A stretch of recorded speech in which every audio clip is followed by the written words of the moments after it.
Amanda. How are you? We're trying to start school this week. Trying being the operative word. Yeah. We did decent yesterday. We got math, phonics, writing, and spelling done today. That was it. Okay. Well, and memory verses. We do memory verses all the time. So that's pretty well have it. But that was about half the list of what I wanted to get done today. Look at you just killing it, though. Gosh, yeah. But we went to a friend's house and went swimming also. That was already on the plan. And it was much needed. It was much needed. A, it's hot here.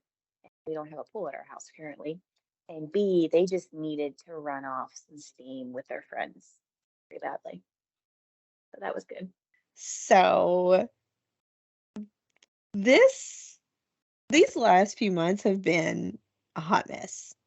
But this particular book club episode has been one of the hottest of the hot messes. Yeah. So, and it's my fault. I could not. No. Okay, so back in April, I had picked a book that, in full transparency, it has been 4 years ago since I've read it. And I'm in a very different place in life now, and so things are sticking out to me more than they did before. And I can see I'm trying a new hairstyle. And people in the real world are like, "Oh my gosh, I love that. That's so cute." And seeing it now, like I'm seeing myself, and I'm just like, what is that? What is coming up behind me?" So sorry, that's a little distracting. But you totally derailed yourself. Yes. I remembered the basics of this book. And like I remember like, oh, it's an Appalachian Pack Horse librarian. Our local library did like a special thing on it back in the spring. It was super cool. Listening to it again, ooh, ooh, ooh, Lordy. So that was rough. And it took us a minute. And we decided like, okay, we'll let this be like a special bonus episode the next season. And then we didn't get to it the next season. Nope. And so then this season, and part of it was because I just was hitting it, and for whatever reason, it was hitting me really hard, and I just could not finish. I could not push through this book, and it was just like hard thing after hard thing after hard thing, and I kept going, okay, it's gonna get better, and it would be for better for like a minutes, and then I'd be like, oh well, that just stinks. Start all over again. yeah. But there's still so much about this that I like still appreciate. Like I appreciate the description of Appalachian life. I appreciate like the female empowerment and all of that, like the description of race in this time period. But it got super heavy in like chapter 2. And then it barely got better, and then it got real worse. Real bad, much worse. Real worse, I don't think is correct. And I apologize for that, but I still thought we could have a good conversation about it. But then, like, we kept putting it off and putting it off. And when we were planning this month's or this season stuff, I picked a completely different book. And it was another book that I've read in the past. And I remember really enjoying it to the point I finished the entire series in like a couple of weeks. I could not stop listening to that book. And I just thought they were so good. And it was, again, like a historical drama, very focused on female empowerment, very focused on like how far we've come and the importance of fighting for female rights. And chapter 3 included marital rape, and that was a high point. Dear. And so I was like, we can't do that. Oh gosh. We have to find something else. Like, I think I text Diana. Which I'm really glad that she did that before I started the book. Yeah. I think I texted you and was like, hey, skip this chapter because there is like a terrible, terrible moment where like it describes a um,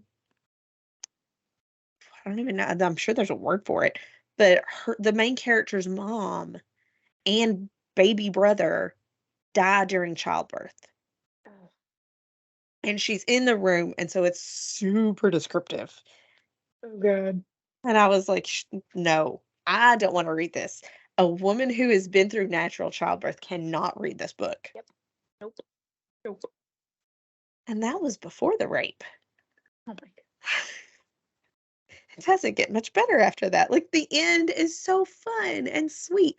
And the end was what I remembered. And it was such a happily ever after, and everybody's dreams came true, and everything worked out, except for, like, all of the people that died.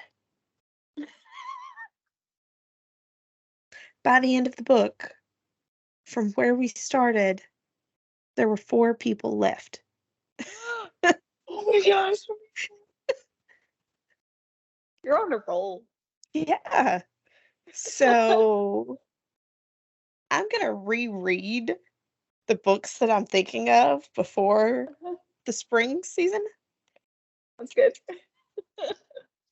I have one that I'm going to try to read before the spring season that really highly recommended to me, but I haven't read it for myself yet.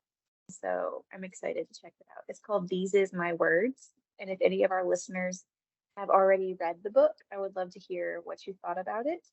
And I thought you might like it, Amanda, because it kind of reminds me of like The Love Comes Softly a little bit, but it's more of a like a diary from a woman of that period. I think it's dramatized a little bit, but it's based on the diary of a woman from the frontier um, historical period and their Interesting. travel out west. And it's some women really kept meticulous diaries of their life. And this is based on a woman's diary of her life during that season or during that time period. Mm, So I really want to read it. And I found out that Hoopla has it, so I can read it for free, which makes it even better. So from the reviews, though, apparently the narrator is not so great. The book is great, but the narrator is not so great.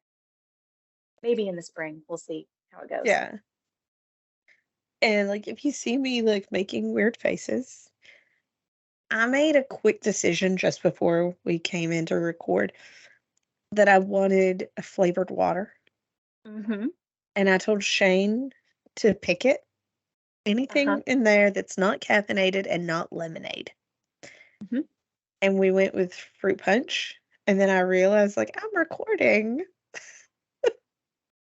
and what if this stains my mouth? And so, like, I'm Yeah, you checking. end up with red tea. Yeah, I think I'm okay, but Uh-huh. if all of a sudden I start looking weird, that's why. But honestly, like, I feel like for this episode, that's where we are. It's gonna be fun. You're Um, doing good to sit down. but anyway, so on to this book. Sorry, I'm still coughing also. Mhm. Um, my biggest draw for this book was its setting. Yes. And Troublesome Creek, Kentucky is not a real place. However, there is such a thing as Troublesome Creek. Yes. So it is the body of water that runs through Knott County. So I went to school in a place called Hindman, and the school was Alice Lloyd, and Troublesome Creek runs through the campus, and their local newspaper is Troublesome Creek Times. So the location is based on that, but it is not a real place. However, it does discuss real places. Yes. So, um, she makes it pretty clear. She doesn't actually say where the setting is, but if Mm-hmm. you know the area, Mm-hmm. the setting is actually in, I'm trying to look ahead at my notes to make sure that I'm not, like, jumping way ahead of myself, but the setting is actually in Jackson, which is in Breathitt County. And we know this because she talks about how close to Lexington she is, And then a couple of the other places that she mentions around her, we know are all in Breathitt County, and she's talking about being in town as Jackson. And for anybody that remembers the flooding that came through, one of the hardest hit places was Jackson. And Shane and I actually just drove through there. What day was it? Saturday. Diana, there are still camps. There are still FEMA camps.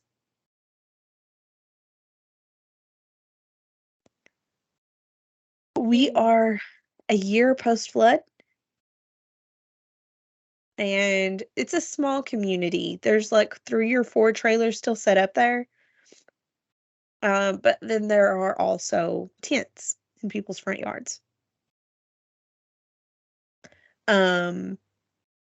Houses that are still on their sides.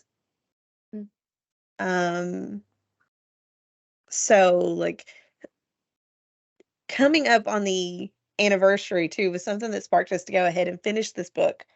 But I think it's so cool that like here is this book, here is this work of fiction that is discussing places that mean so much to me.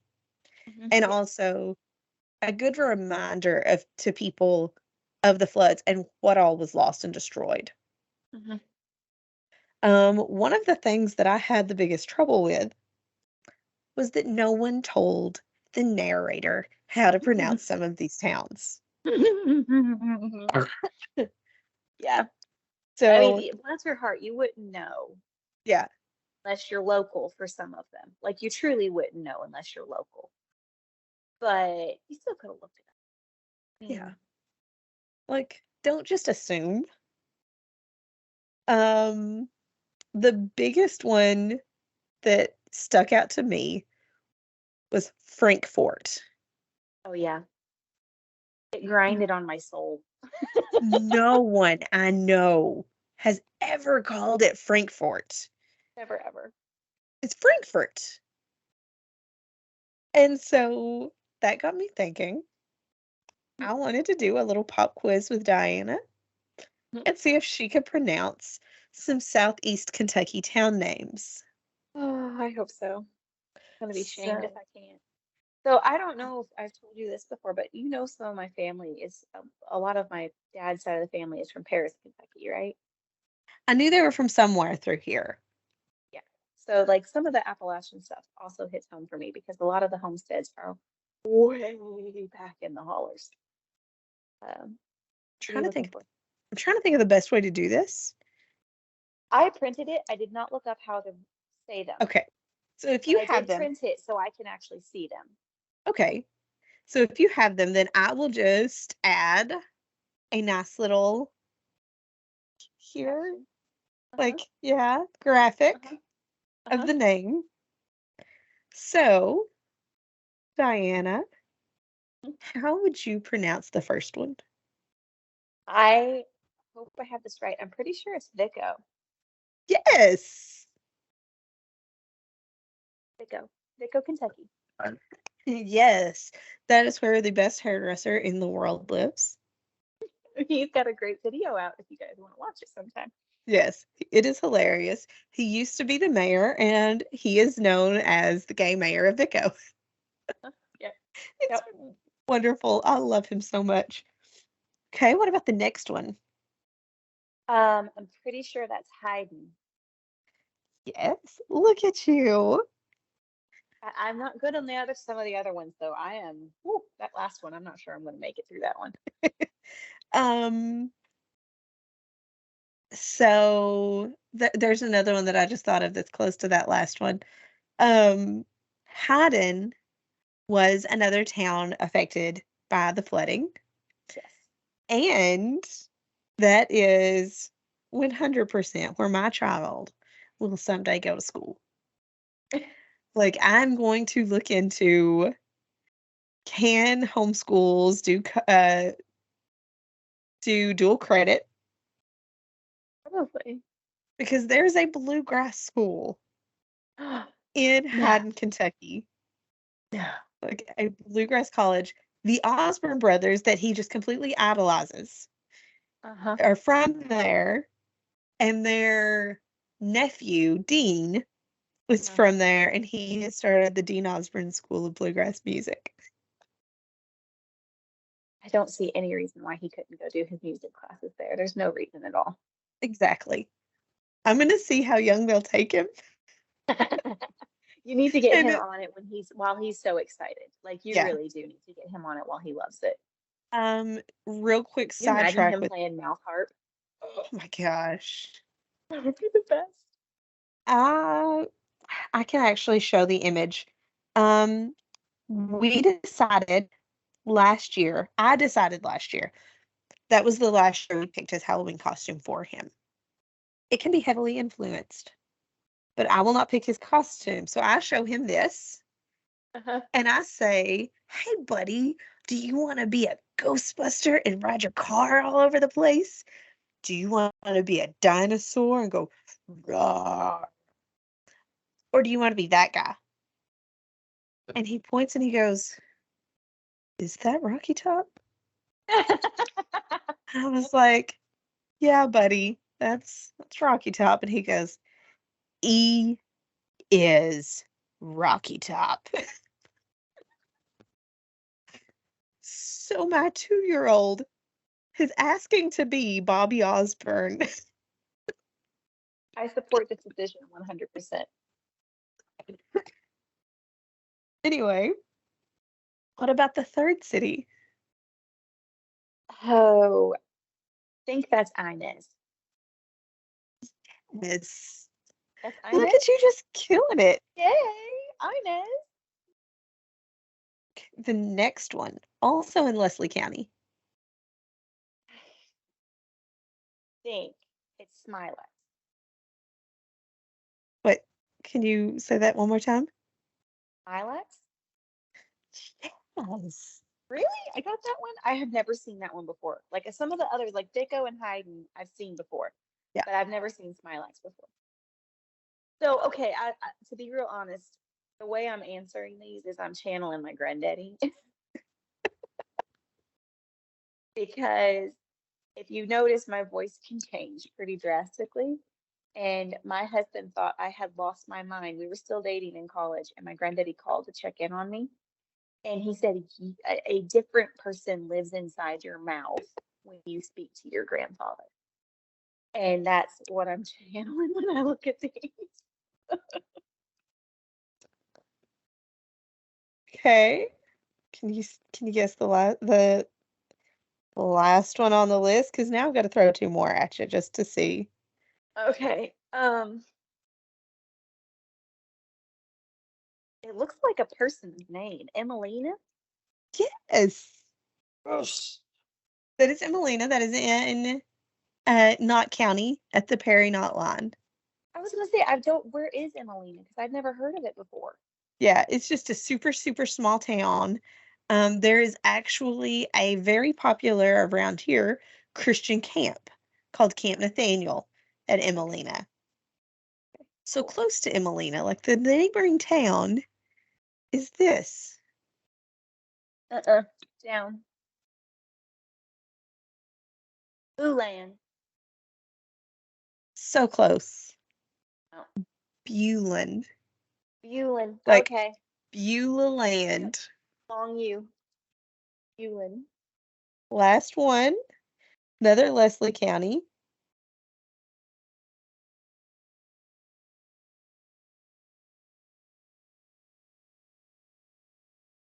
Well, it looks like Cutchin. M- Is it long it- instead of short? Cushin? It's Cutchin, Uh-huh. so you're just changing the pronunciation of the I.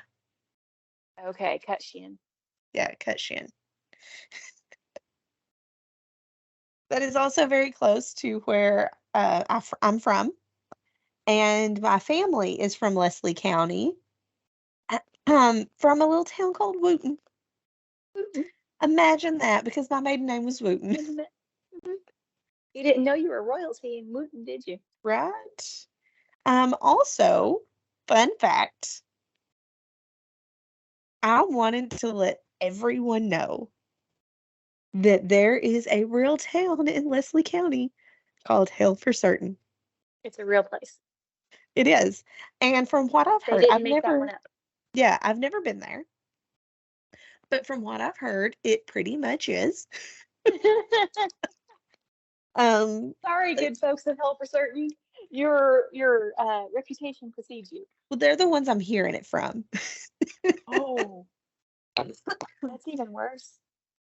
I So was thinking about this because you had told me ahead of time that this was going to be a thing, and I kind of feel like, are you really from a small town if you have to be from the small town to pronounce it appropriately? If you don't have to be from the small town to pronounce your small town's name, is it really small?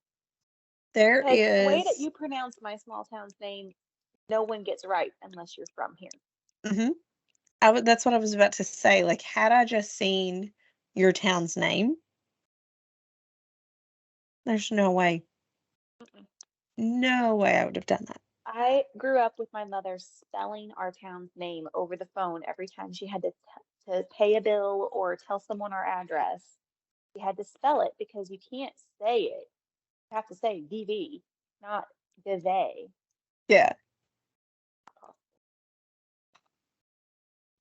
But yeah, I just thought that would be fun. There was a group of people called, it's a Southern thing, that Mm-hmm. did a can you pronounce these Kentucky names? Uh-huh. And almost everyone failed it. I win. And so, like, as I was reading this book, I came across that video again and I was like, oh, I think Diana needs to do this. But look at you just rocking it. Like, there was Channel Griffin. one. There was one that you didn't get. And a lot of people call that Bulin or Mm-hmm. Bulan. Mm-hmm. And I'm just like, Bulin. Because, like, growing up there, in my head, like, I don't remember ever hearing that that's what it was called. Mm-hmm. But I know the song Beulah Land. Mm-hmm. And I had a preschool teacher named Beulah. Nice. So So that's how you there's, pronounce the Bula. yeah. It's funny because the reason people get this wrong is because in English grammar rules, a whole bunch of these should be short vowels and you Hmm. present them as long vowels. But that fits perfectly with a Southern drawl. You present short vowels as long vowels. And you say full names when you combine all three names together and you're in trouble. Like you call it all out. Yeah. Um, I have heard that part of the reason we sound the way we do in Appalachia Hmm. is because Appalachia was settled quickly and was very cut off from everybody else. And so Hmm. when the rest of the Americas started deciding how words should be pronounced in their new country, they kind of left us out. And the tale told is that the Appalachian language and diction is the closest to what was then the king's tongue. Mm. And it was considered proper English for the time. And then as England began to assimilate with other nations around them, their diction changed, but ours didn't. So take it for We what it's just worth. got a little slower and added a little accent to our words. Thank you very much. Oh, but moving on, Hmm. there was a very passing statement about someone living in Detroit. Hmm. And there was, once upon a time, a max exodus around the time of the Great Depression where and it was happened again in like the 60s and 70s, where a lot of people went to Detroit to work on the car factories when the coal mines started to fail. And you talk to any Appalachian family, at least Southeast Kentucky family, we Mm-hmm. all had family that went to Detroit for a few years until the coal company started opening back up and coming back. Mm-hmm. Um, and then in the last 10 years, so many people have moved to Georgetown, Kentucky, because there is a Toyota plant that wasn't there before when everybody had to go to Detroit. And then in the 2008 crash, um, like I said, it was even coal companies didn't really crash as much in 2008. Their crash, I guess, happened a little bit later. I'm trying to think, like 2013, 2014-ish. Everybody moved to Georgetown. I know so many people that live in the Georgetown, Lexington area now. And Bowling Green. Yeah. Because of the Toyota company around Bowling Green. Not so many from here have gone to Bowling Green because There's a big flux from the farming community to Bowling Green because of the Toyota plant. the ones that were from here wanted to stay within just a short drive so they could still come home on the weekends. So I think that was very interesting.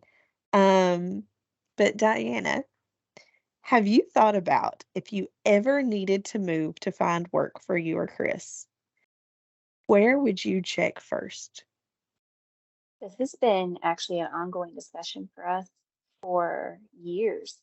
Um, Hopefully, and it looks like he will be, Chris is going to be part of the 10-year loan repayment program or forgiveness program that has been given or been initiated by our government for people who are in professions that are serving especially low income areas or particular high needs areas.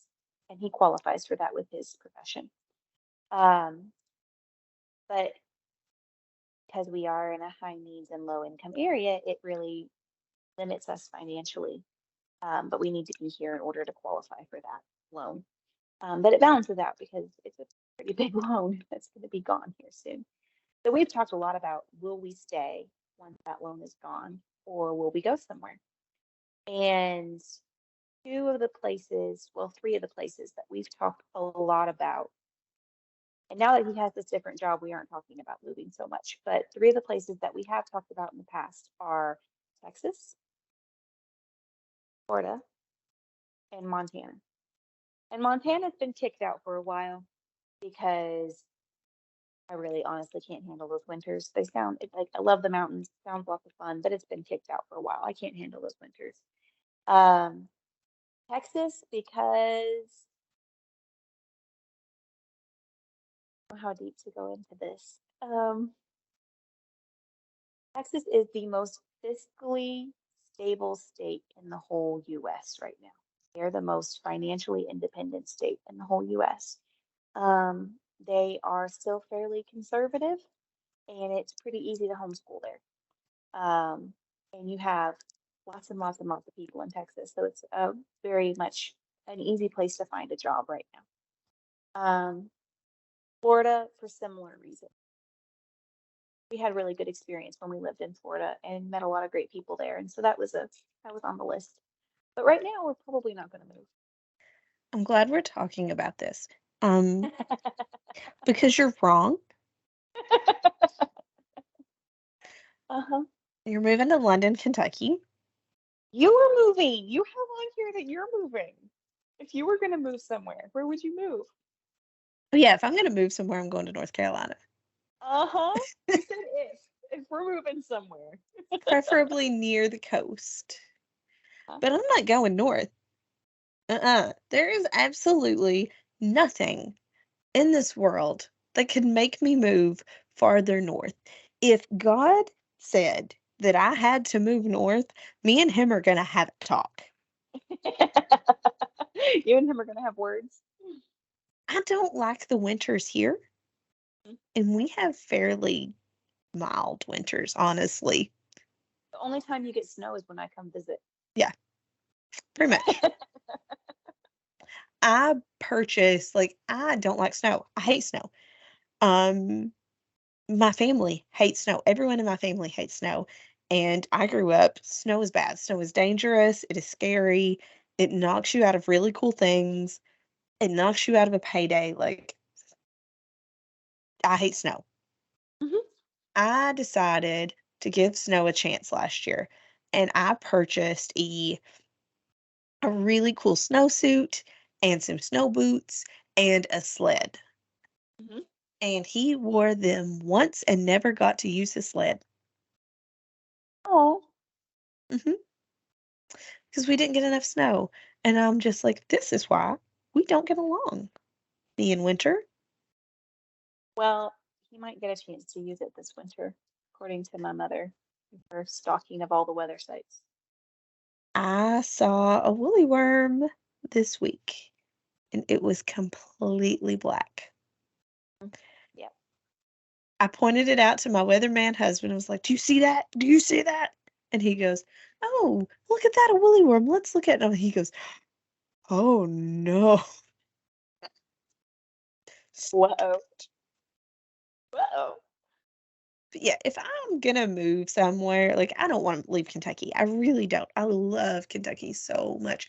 Me and my old neighbor were discussing that today. She was saying like it's so much fun to travel the country and to see all of the really cool things. And right now, she is basically going from state park to state park. I think that sounds so fun. To be one of those like Yeah. state park, like, or even just like the national park hoppers. There are people who their whole retirement is being a park host at a national park and they hop parks around the country. hmm They have their little camper and they're the campground host at a different park every year. Her and her husband just travel around to the different state parks and they find a really cool like little cabin or place to stay for a week and they go out and they get in the water and they go on a short little hike and I'm just like you are ridiculous and she's like yeah but I'm still a Kentucky girl at heart. That's my home now. I miss Florida but this is better. Like yeah I know, but I'm a big fan of North Carolina. I like a lot of things about it. I like a lot of the towns. It's so pretty. To me, it's very similar to Kentucky in the mountain parts. Blue Ridge Parkway is incredible, um, but that's also in Virginia. And then you get to go to the coast and like, okay, love that. But yeah, I'm not planning on moving anytime soon. And if I did, I really don't want to leave Kentucky. Yeah. There's there's not I don't love the state of Indiana. I know that sounds odd. Um, I have some things that really bug me, but one of the big draws for us for living in Indiana is it's the freest state in the union to homeschooling. It is literally by the laws the freest place in the whole country where you can homeschool your kids. And that's a big deal for us right now. Mhm. So it would have to be something pretty drastic to take us away right now. You have got to read this book. It's probably going to be my spring book. Uh-huh. The Call Which of one the have Wild you and Free. downloaded? I haven't started it yet. It has shooketh my husband. Oh, really? It is that good. I'm very excited now. I did not know that it is illegal to homeschool in Germany. Yep. Had no clue. And like, There's a family who's here from Germany under religious persecution sanctuary that lives in Tennessee because they wanted to homeschool for religious reasons in Germany and they tried to take their kids away. it's just wild to me. Um, But like so far I'm on part 4. I haven't looked ahead because like I'm just so excited by every single chapter. I love, love this book. I'm already suggesting it to everyone I know that is even the slightest bit curious about what homeschool is. But part 1 is the mission, why homeschool. And it is just like one long motivational speech. Part I 2, need that this year. it's great. Yeah. Part 2, I think, is the myths about homeschool, and she breaks like all of the major ones and then some of the ones I would have never thought of. And like, okay, this is why that's wrong. And this is what you can do if you ever if you find yourself anxious about it. Like the government and all of their mishandlings and failings still look at people in most states and say, you have at least a high school diploma, you have a GED. Even like those are some of the most extensive states require a GED or a high school diploma. That's all that they need. And they think you're qualified to homeschool.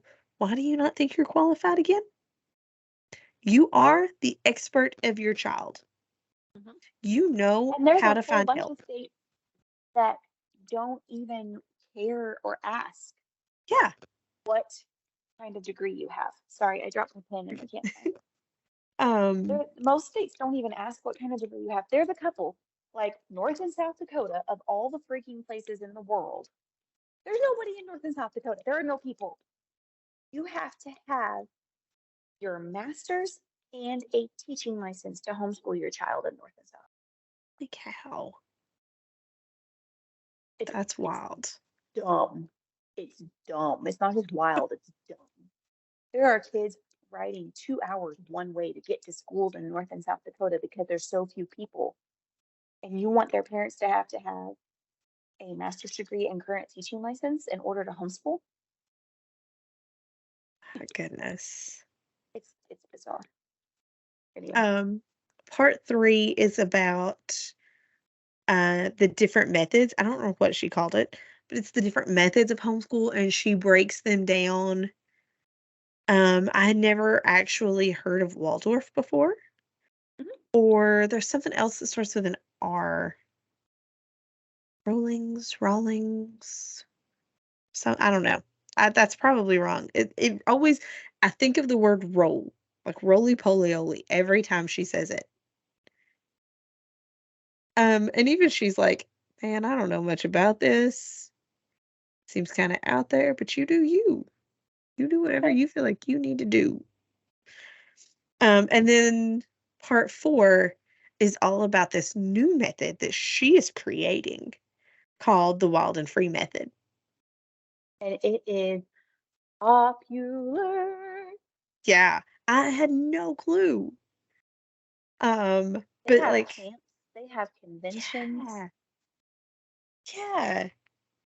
And so she talks about like its creation and how like when she started Wild and Free, it was just because she was homeschooling her kids and she was using an eclectic model and Yay for she eclectic. she was posting stuff on Facebook and Instagram and was getting a lot of views. And so she was like, I don't know, maybe I should start my own. What should I call it? I really like that poem called Call of the Wild and Free. I'll just call it Wild and Free. And she's like, and then the next thing I know, I think my toddler just took out my husband. Because I'm editing a bunch out here, my toddler had nothing to do with this mishap. The non-slip mat in the bathroom slipped, and my husband fell while he was giving him a bath. So there's that. Anyway, huge sidetrack from the actual book. Yep. The last thing that I had to talk about is there is a storyline that there wasn't a great history discussed of. And it was mentioned sort of, but they didn't give a lot of backstory. They talked a lot about the mines and the problems of the mines, but they didn't tell the stories. They talked a little bit about like the issues with the mine stores and the credit and getting paid in Mhm. credit and not actually getting money, and just that's how they kept you enslaved. Mhm. Um, there was an event that was known as Bloody Harlan. So from 1931 to 1939, there was a war between the Harlan County coal miners and the owners. So the owners decided that to save money, they would decrease the pay by 10%. And they also were putting the miners in even more dangerous situations than normal.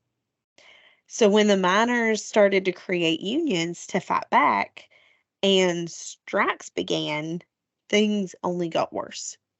And it was you can either not feed your family and watch them starve to death and strike, or you can cross the picket lines and in some cases risk your life by the other miners.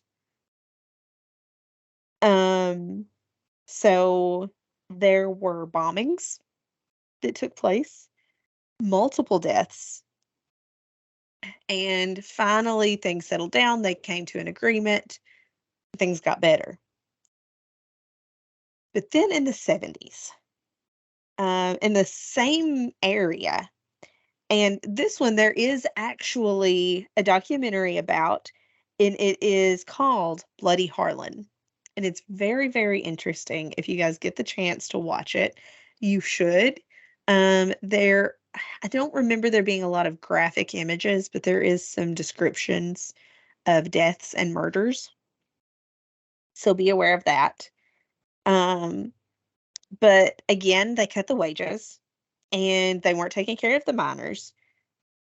But this time it was even worse between the union workers on strike and the people crossing the picket lines. Hmm. It was even more violent. And that was where the violence happened. Like, they really didn't have a whole lot to do with the owners. Like, they sucked, but they just striked and didn't try to cause Well, harm. and the owners weren't really accessible.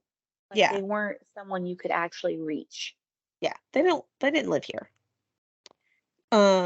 But there have been songs, movies, like I said, the documentary, all based on the events that happened in the 70s. And um one of my favorite songs, I sing it to Eli. Nope. I sing it to E every nap time, and he calls it the Sun Comes Up song. Uh, I sing Never Leave Harlan Alive. The original recording, at least as far as I can tell, was by Daryl Scott. It was made popular by another local artist, Patty Loveless, and Brad Paisley covered it, but it was recently performed at one of the award shows by Chris Stapleton. Mm. And it was important to me to sing to my kid because I come from a coal mining family, Yes. and that's looked down upon a lot, but also I really like the ideas of keeping history alive and reminding.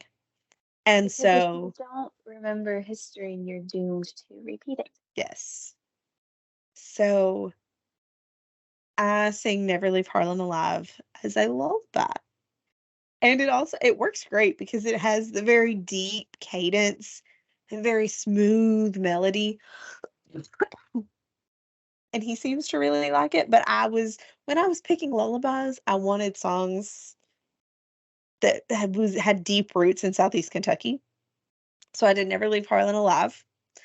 Um, Coal Miner's Daughter, and then Starting Over by Chris Stapleton. But what finally ended the war in the 70s was when a young kid was murdered crossing a picket line. He was a young African American kid, and if you've listened to this book or read this book, you know there's a bad history Yes. of racism. And I feel like we're overcoming that a lot, but like we still can't ignore that it happened. No.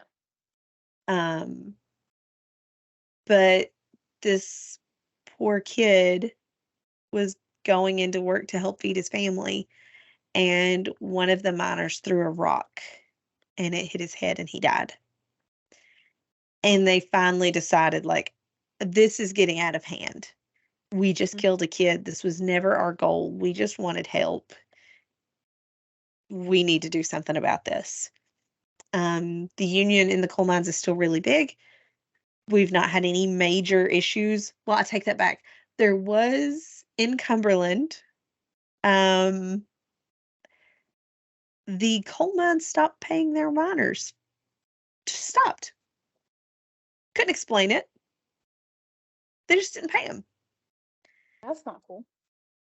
And so the miners showed up for work one day and decided not to actually go in and blocked the railroad. And as the conductors were hearing what was happening, they agreed and joined the strike. And they refused to take a train through those tracks if it went through there. Nice. Um, Local companies, food trucks started showing up. They would show up, trucks would show up with like supplies for the men to take home to their families. And I think they striked for about a month.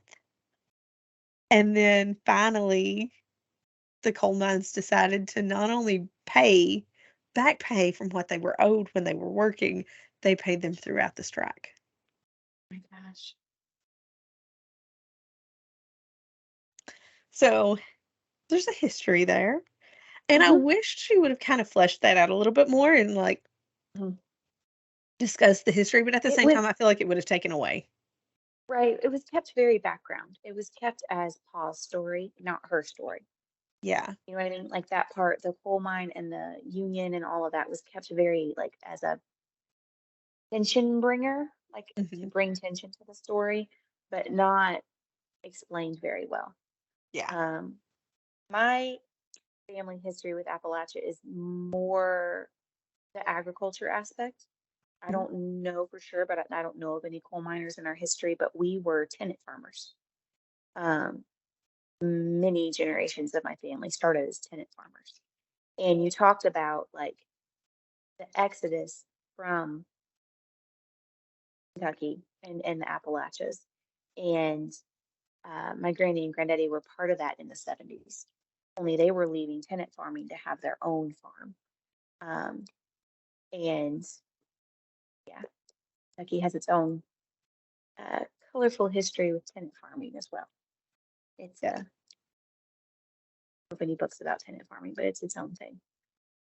Granddaddy has all kind or had all kinds of stories about it. But it was a big deal for him when he could actually have his own place and didn't have to farm for somebody else. Yeah.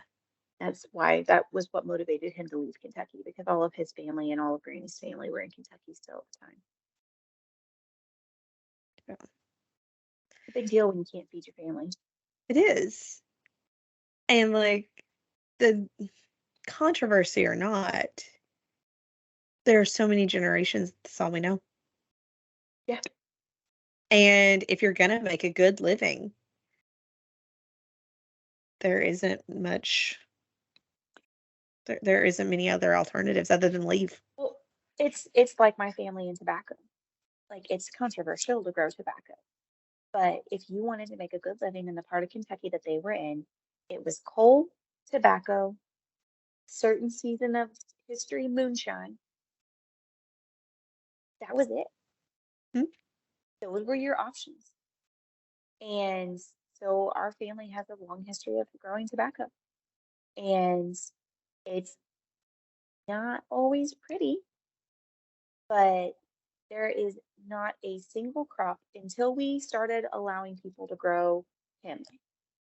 There has not been a single crop in history that you can make more money on less acres than with tobacco. Yeah. So yeah, it's you don't have very many options. Yeah. And a lot of people too, I think we forget that we're like, well, just move.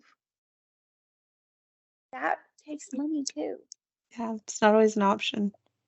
And for people who lived really deep in these hollers, that was terrifying Hmm. because all of their family and all of their history is in this literally this one holler potentially. And the Yeah. idea of anything outside of that is completely unknown. They don't know how to navigate that world. They don't know how to navigate the politics of a new community or a new workplace or a completely new career. They don't have the context for that.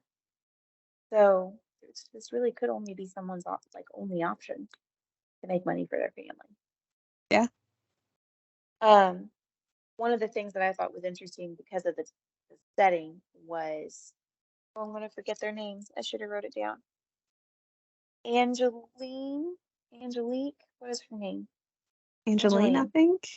Yeah, her husband, he got shot because he was accused of stealing chickens. Yes. And at first I was like, it's just chickens. But then I was like, no, you're in the Great Mm. Depression. You're in the era where every scrap of food matters. And if that's a hen that can lay eggs, that's a lot of valuable calories. Hmm.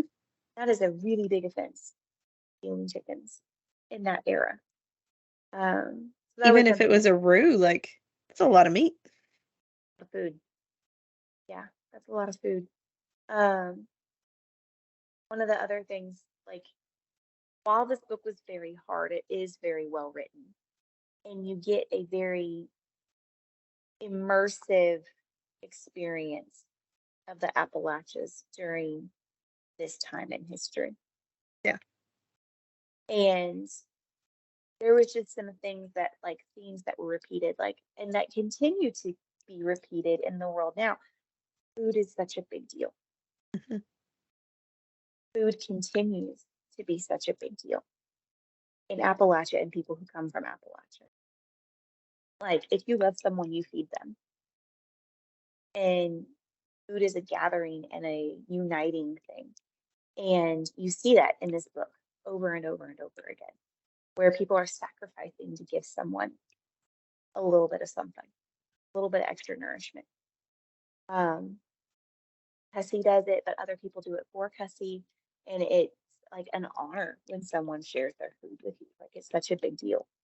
Mm. Um, One of the other things that I loved was like her scrapbooks that she was collecting and with all of the remedies and the Such a recipes good and the idea. patterns. I loved it. I loved it. Also, I loved hearing, like, I'm sure some of the things that I do for my family sound just as wacky as some of our old remedies did at that point. Yes, Um, they work though, darn it. they do. It's ridiculous. I've told at least two people now. I don't think I mentioned it on the podcast. The last time they visited, we go to the park Yeah. and I was stung twice. Once on my arm and once on my face, like right here above my eye. And I'm just like, oh, that's a bummer. Like it hurts. It's starting to Hmm. swell. Shoot. I don't have any stingies at home. Yeah. And I'm making a mental note to go pick some up. And I mention it to Diana, and she's like, Eb, go get me this. And I don't even know what it's called. And he's like, Plantain. okay, yeah. And they walk around the grass at the park and they pick up these weeds and they bring it. And I don't want to say Eb was the one who said, chew it in your molars and stick it on it. Hmm. And you were like, yeah, do that. Like in the back, chew it. And I'm just like, Because I thought it would be weird if I did it for you. Yeah. Or even more weird. I was like, how do I tell this kid, no, I'm not doing that? That sounds weird. So I'm like, okay. And it tastes disgusting. It does. And It's I put gross. it on there. And then he comes back in a couple minutes. He's like, better now, isn't it? Yes, it is, but I didn't want it to be. Didn't want that to work. But like I've told a couple of people about that and they're like, how cool is it to have that knowledge? And I mentioned it to my mom and she was like, yeah, like my grandma would have known how to do that.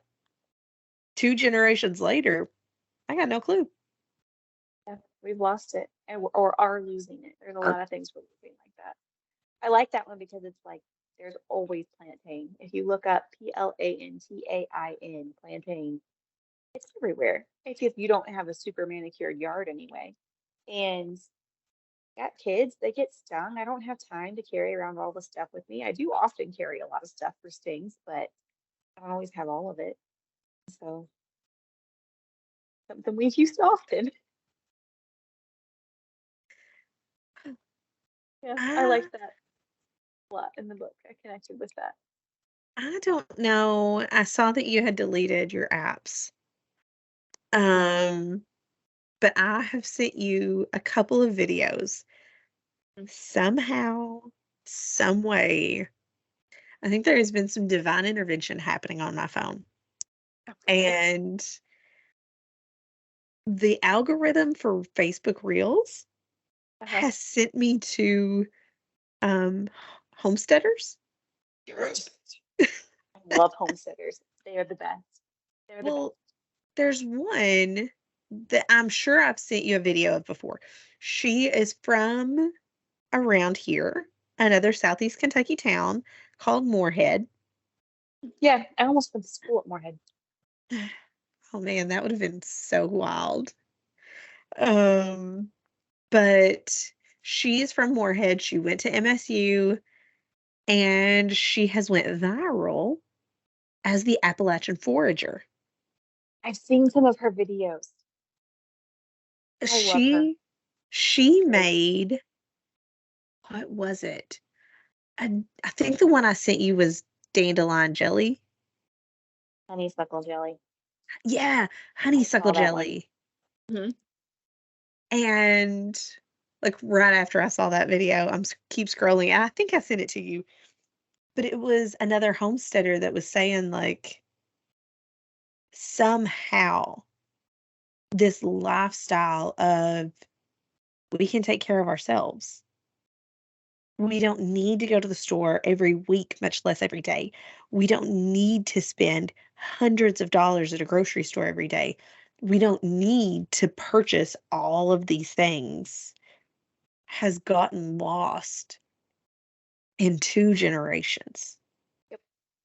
And now we are starting to see this rush of women that have decided they want that back after COVID. And then They're all done. of these, yeah, They're all of done. these women, They're fed up. They're like, all of these things that you told me was gonna help keep my family healthy, none of it worked. mhm, You told me to get the jab. You told me to separate my family from these other people. You told me to put on a mask. You told me to do these things. None of it worked to keep my family safe, and they're fed up. yeah. They're done. And people are even taking it a step farther and they're talking about like things like PCOS and how the doctors told them there was nothing they could do. If they've done all the fertility treatments, there's nothing they can do. And this woman was just like, how did this suddenly become a thing? Like, sure, we know that a couple generations ago, women probably had it, but it didn't affect them as much. And it And it wasn't wasn't as nearly as common. common. It Hmm. wasn't 1 in 8. Right. Exactly. It was maybe 1 in 30, not 1 in 8. So Or even she's like, bigger, 1 in 50. Like we don't know. yeah. She's like, so there had to be something. What has changed? And she's like, I just had this suspicion that it was food Yep. and medicine. Preach.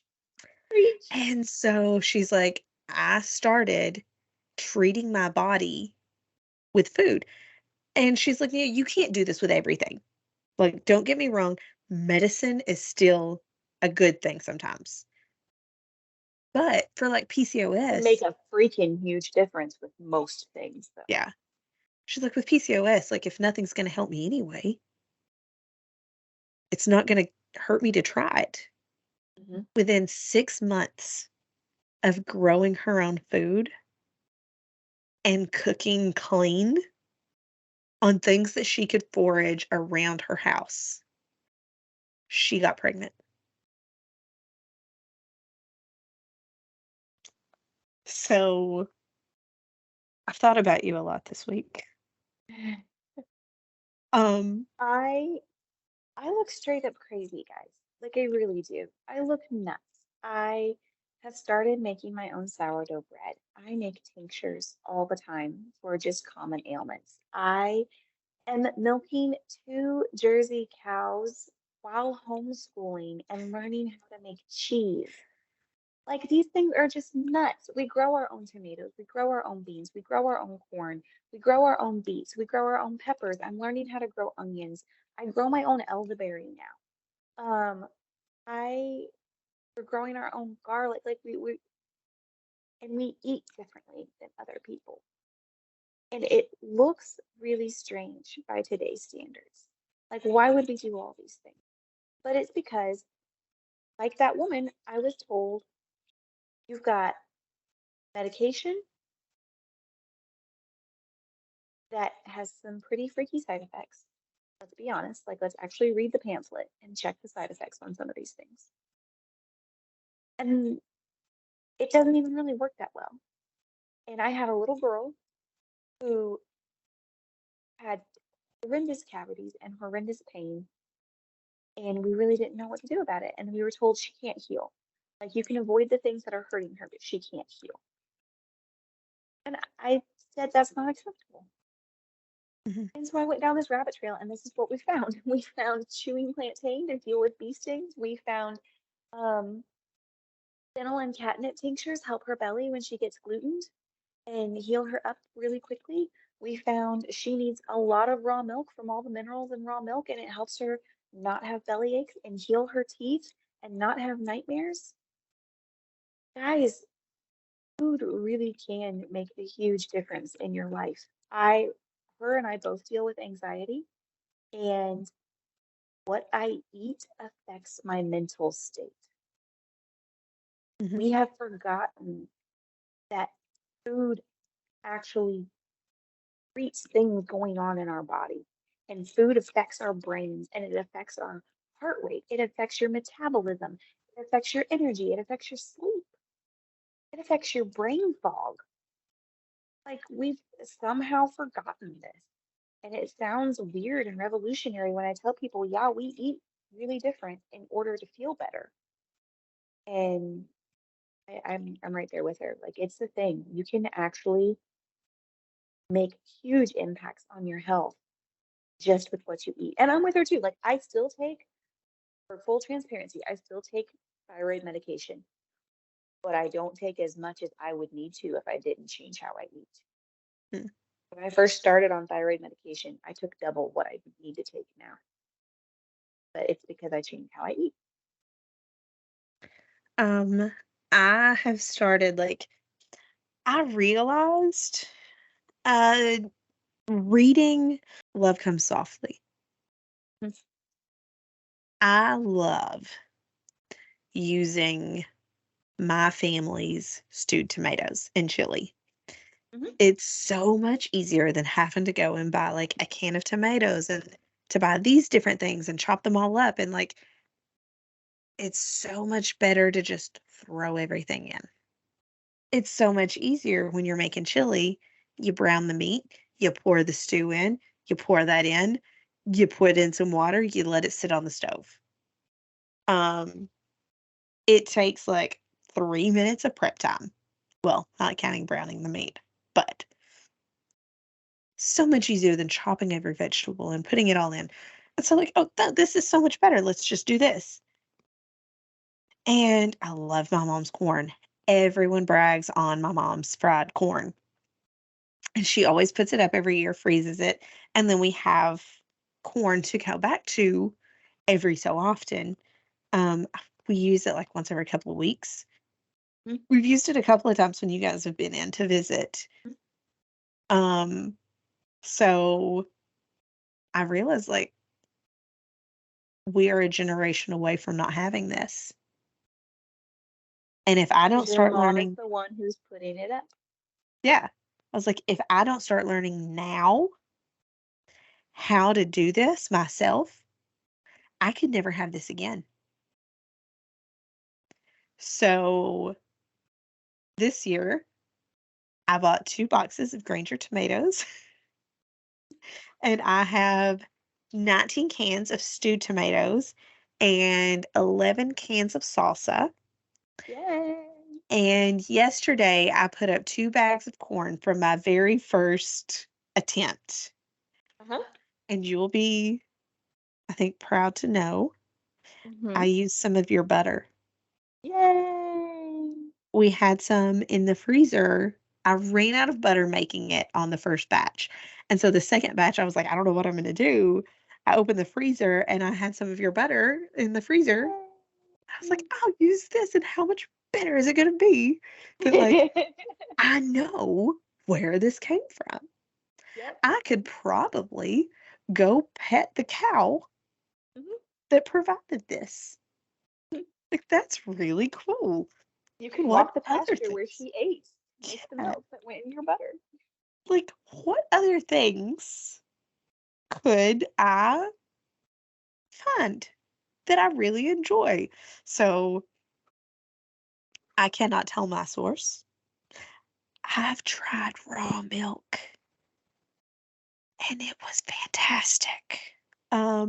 We went to the farmer's market the other day and there's a lady that makes her own candy, Or like lemon drops and stuff like that. Like, okay, how do you sit around and figure this out? And then we go to the store and it's like, "Ah, why do we buy a loaf of bread when I don't need a loaf of bread?" In our married life, we have never used a loaf of bread. I wish somebody made a half loaf of bread Mhm. and then I could, whatever.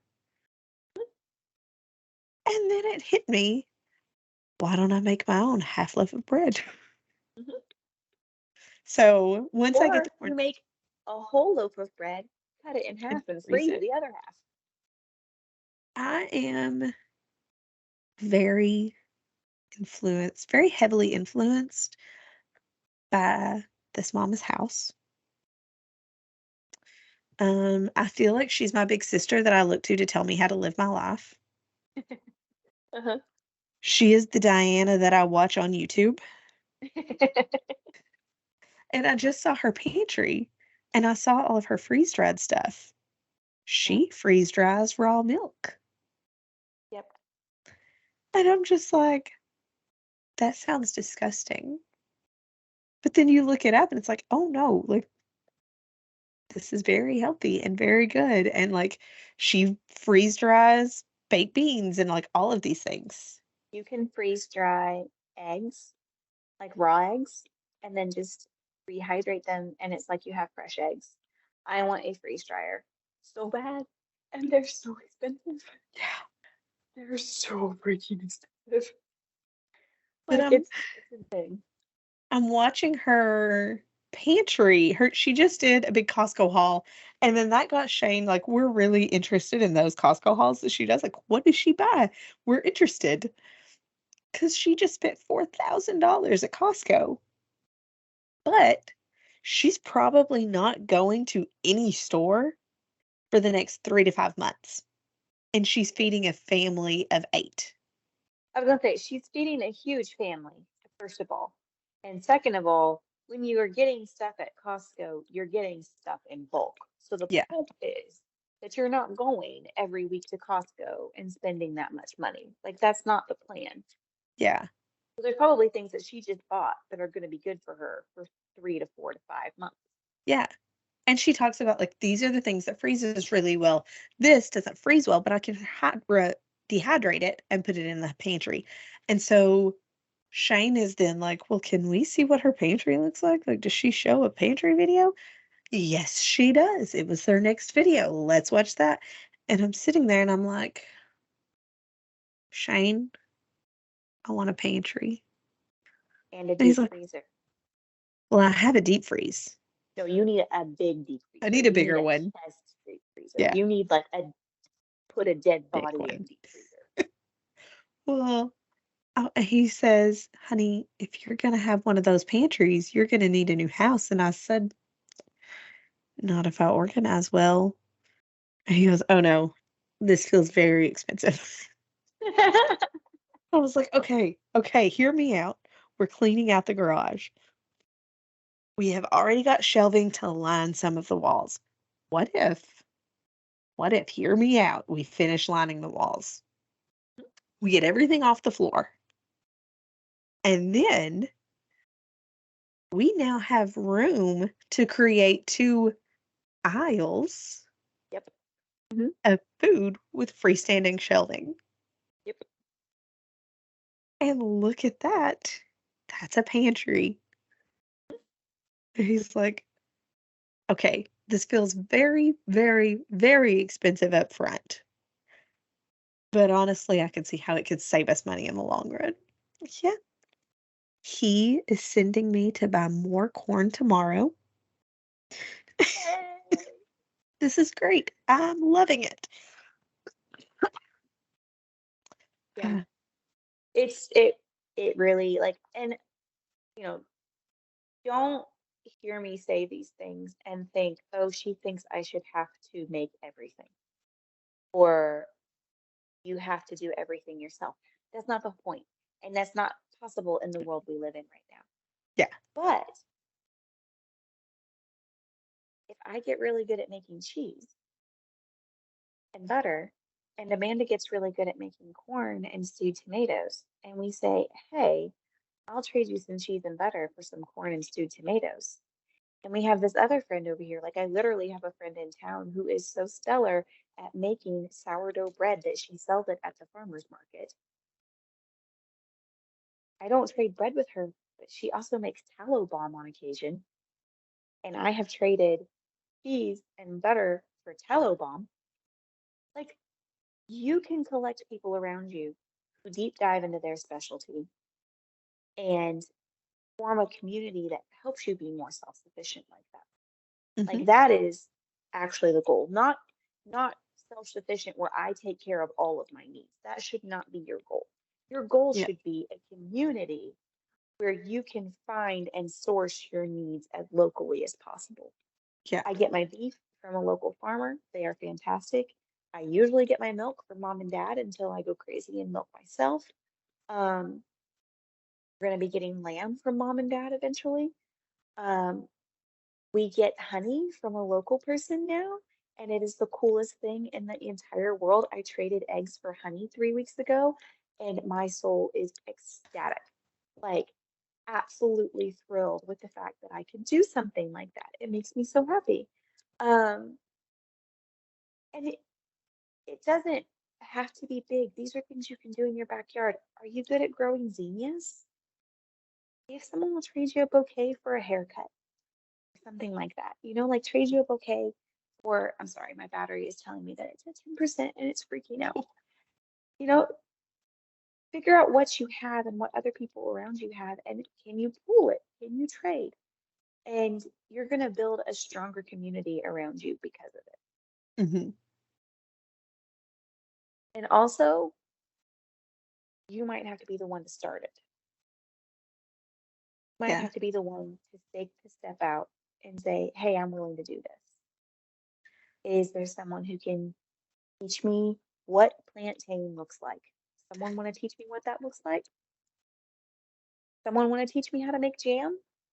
Like, and you can build that community for yourself, but you may have to be the one who takes the first step to do it. Also, like, totally random, sort of, not really. I already have your children's gifts picked for Christmas. They are on a wish list. We're going to talk about that later. but one of your children is getting a foraging apron. Nice. And I think they're going to be really happy with it. Hmm. I think I know which child is going to get it. I wanted to get like a cute one, but speaking of community is what made me think of that. We were on vacation and we went into this store. Excuse me. And they had the cutest aprons from a local Amish community. And I was like, "Oh my gosh, this is" me and my mom both, like, we love quilts. Neither of us we try to quilt, but neither of us can do, like, the old patterns, you know? We They're very both complex. Yeah. Well, we both found a pattern, like, our favorite quilt pattern in an apron, and it was, like, $10. Oh. And I was like, "Okay, I gotta get this." And then as we're checking out, the lady that was checking us out was like, "Did you look at the back to see where it came from?" And I was like, "No." And she said, "Turn it around. And what does it make you think of?" It was a pillow sham. And I was like, "Holy cow."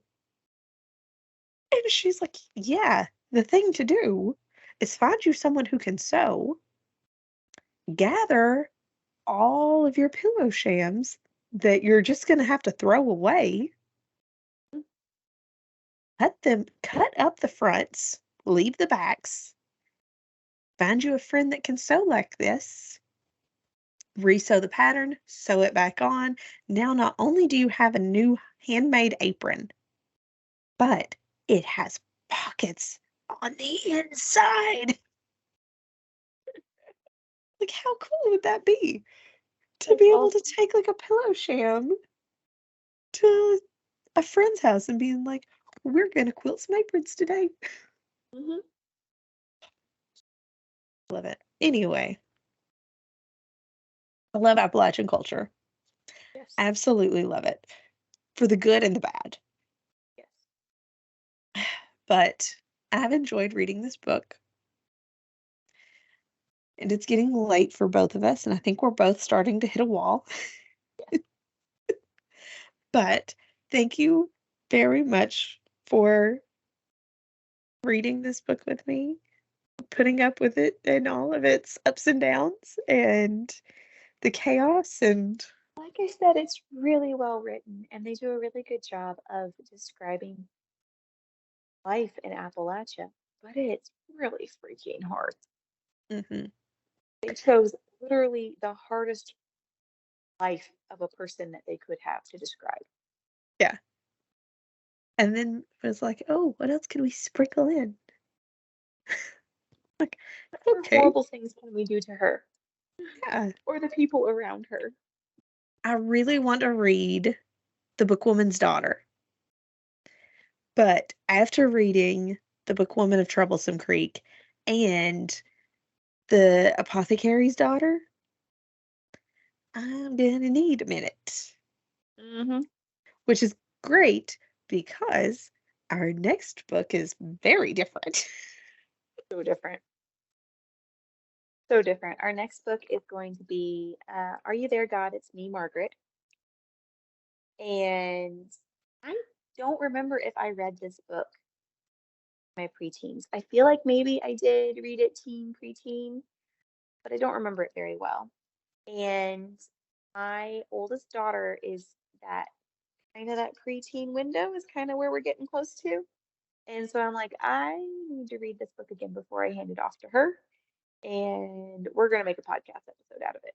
So that's our next book. And like the majority of libraries are going to have a copy of this book. And I found the audiobook on Libby. So go check that out. And if the timing works out, I would love to do a live viewing or a recorded viewing. I don't even know how those work. So I've been talking to my husband, and we cannot show the full video Mm-hmm. for copyright reasons, of course, but we Sure. can hear the audio and our reactions. Okay. And Well, and I was so, also wondering about the watch along with Gwendolyn she does. yes, I wondered about something like that where we don't show the whole episode, just clips of it, maybe.